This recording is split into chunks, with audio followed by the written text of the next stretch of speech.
பேர்ல எங்க அப்பாவும் என் தம்பியை அழைச்சிட்டு போய் சாத்தாங்குளம் காவல் நிலையத்துல கொடூரமாக படுகொலை செய்யப்பட்டாங்க. படுகொலை செய்யப்பட்டு 6 வருடங்கள் ஆகுது.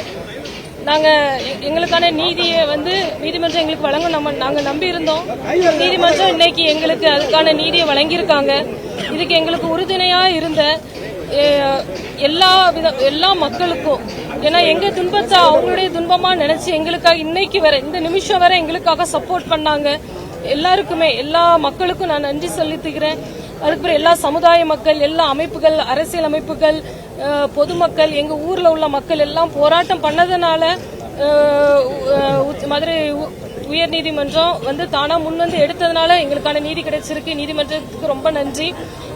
இதுக்கு எங்களோட இதுவரை எங்களுக்கு உறுதுணையா இருந்த பத்திரிகை துறைகள், மீடியா, தொலைக்காட்சி மீடியா எல்லாருமே எங்களுக்கு இதுவரை சப்போர்ட்டா இருந்தாங்க. எல்லாருக்குமே நான் நன்றி சொல்றேன். இன்னைக்கு கிடைச்ச நீதி எல்லா பாமர மக்களுக்கான கிடைச்ச நீதி. இதுக்கு இது கேஸ் நடத்தினதே இனிமே இதே போல எங்களை போல ஒரு குடும்பம் இதே போல பாதிக்கப்படக்கூடாதுன்னு தான் நாங்க நினைச்சோம். அதே போல இனிமே நாங்க பாதிக்கப்படாது, அப்படிப்பட்ட தீர்ப்பா இருந்துச்சுன்னு சொல்லி நாங்க நம்புறோம். நீதிமன்றத்தை நம்பினதுக்கு நீதிமன்றம் எங்களுக்கான நீதியை வழங்கியிருக்காங்க. இனிமே இது போல ஒரு குடும்பம் பாதிக்கவே படக்கூடாது.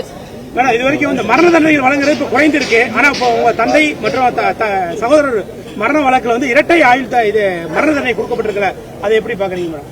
சார், நீதிமன்றம் அவங்க முறையா விசாரிச்சு நீதிபதி அவங்க எங்களுக்கு நீதி வழங்கியிருக்காங்கன்னு நம்புறோம். உயர்நீதிமன்ற மதுரை கிளை ப்ராப்பரா இந்த வழக்கை சுமோட்டோவா எடுத்தனாலதான் இந்த அளவுக்கு தண்டனை கிடைச்சிருக்குன்றது சொல்றாங்க. அதை எப்படி பாக்குறேன்? சிபிஐ விசாரணை எந்த அளவுக்கு பண்ணிருக்காங்க? எல்லாருமே எங்களுக்கு உறுதுணையா இருந்தாங்க. எல்லாருமே நல்லா இருந்ததுனாலதான் இன்னைக்கு நீதி கிடைச்சிருக்கு. எல்லாருடைய சப்போர்ட்டும். மேல்முறையீடு போவாங்க உயர்நீதிமன்றத்துக்கு, நீங்க என்ன சொல்ல விரும்புறீங்க? பாதிக்கப்பட்ட மேல்முறையீடு போவாங்க, உயர்நீதிமன்றம், உச்ச நீதிமன்றத்துக்கு போவாங்க. நீதிமன்றத்துல நம்மளும் நீதிமன்றம் போவோம்.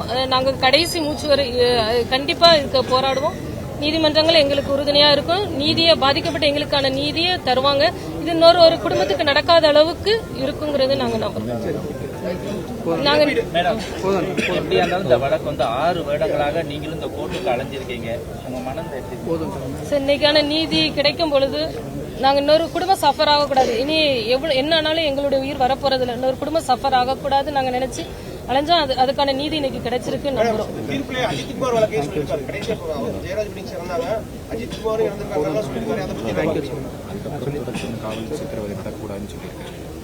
அதான் அவங்க நீதிபதி அவங்க கோட் பண்ணும்போது இனிமேலும் இதே போல சம்பவங்கள் நடக்கக்கூடாதுன்னு கோட் பண்ணி திருப்பி சொல்லியிருக்காங்க. நடக்காதுன்னு நாங்கள் நம்புறோம்.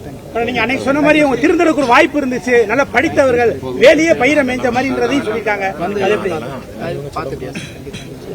நீதிபதி எங்களுக்கு நீதி வழங்கியிருக்காங்க நாங்க நம்புறோம். நீதிமன்றத்தை நம்பி இருந்தோம். அதுக்கான நீதி எங்களுக்கு நீதித்துறைக்கு ரொம்ப நன்றி. சரி, உயிரே போச்சு சார். எப்படி என் உயிர் எனக்கு என்ன இருந்தாலும் வரப்போறது இல்லை. நாம நினைக்கிறதே இன்னொரு குடும்பம் எங்களை போல வரக்கூடாது. ஒரு சாதாரண மக்களுக்கு இதே போல இன்னொரு துன்பம் வரக்கூடாதுன்னு தான். Thank you sir. எல்லாருக்கும் தேங்க்ஸ். உங்களுடைய